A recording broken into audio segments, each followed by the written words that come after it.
1894. Dave Renwick, General Manager at Pharma, International Naloxone.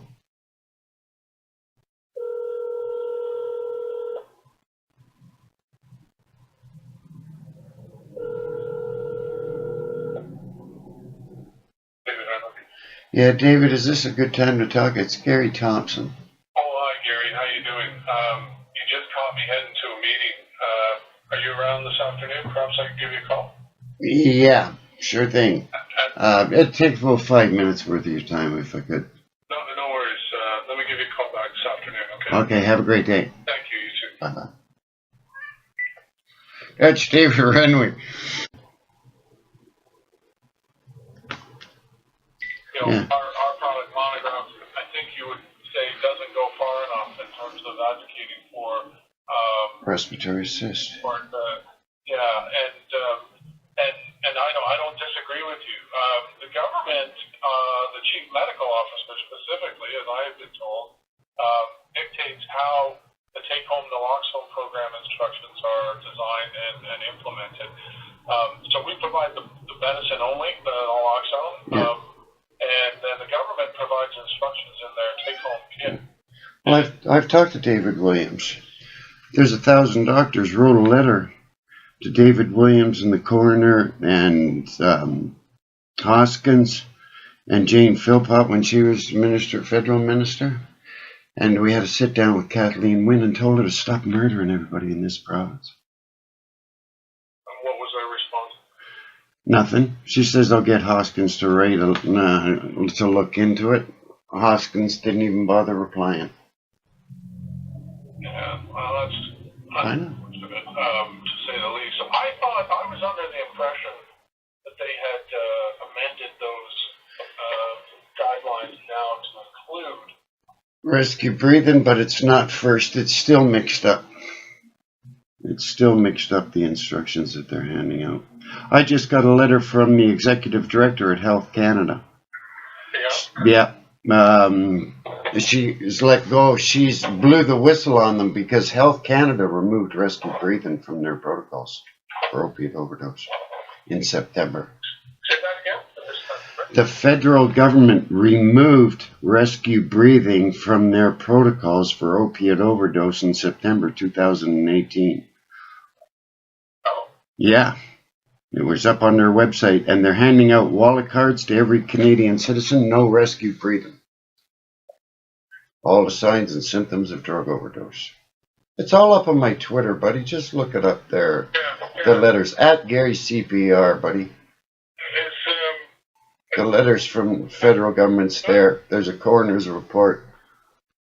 Anything you think I could be doing differently? I don't know, buddy. It's a no-brainer. When I took this training 2011, I says, Dirt's got more brains. It'll take a week to stop this. I phoned up Sandoz Pharmaceuticals, and they said, well, it's off-label. They're doing whatever's off-label. And I says, when this gets to a class action suit, I'm going to make the plaintiffs fully aware that Sandoz knew and didn't do anything. He says, don't threaten Sandoz. I says, I'm not threatening Sandoz. I'm just telling you what I'm going to do. Right. Because the more they teach, the more likely you're going to get it, buddy. Right? So I don't know. And the CBC, Diana Swain, she phoned me up years ago. We can't talk about that on the air. That's mass murder done by doctors. Put the information up on our Facebook. I'll give it a like right away. Yeah. That's your press. I hear you, and I feel a little bit caught here because there's limits to what I can influence and that sort of thing. I mean, you know, I really don't know what else to say.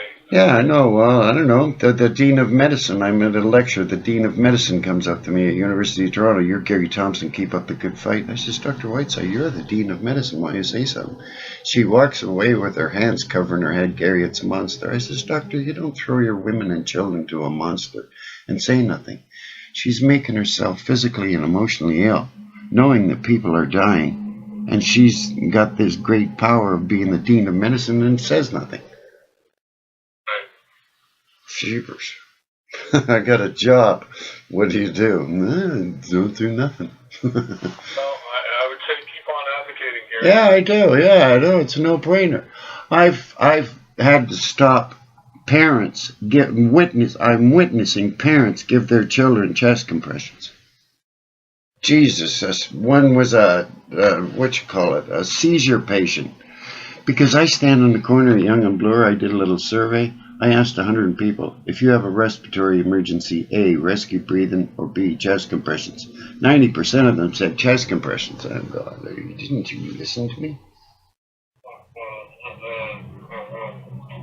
Anyway, call me up if you can ever think of somebody that's got a brain cell that can stop this.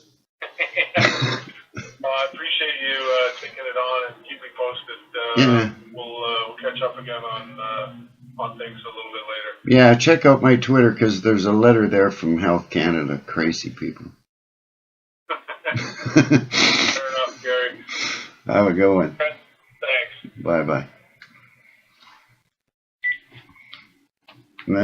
David. Email from David Renwick, January 24th, 2019.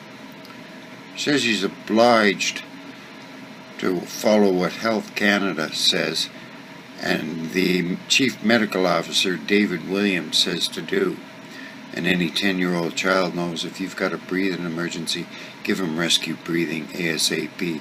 Don't do as they teach, to give chest compressions to a person who is alive. That's murder.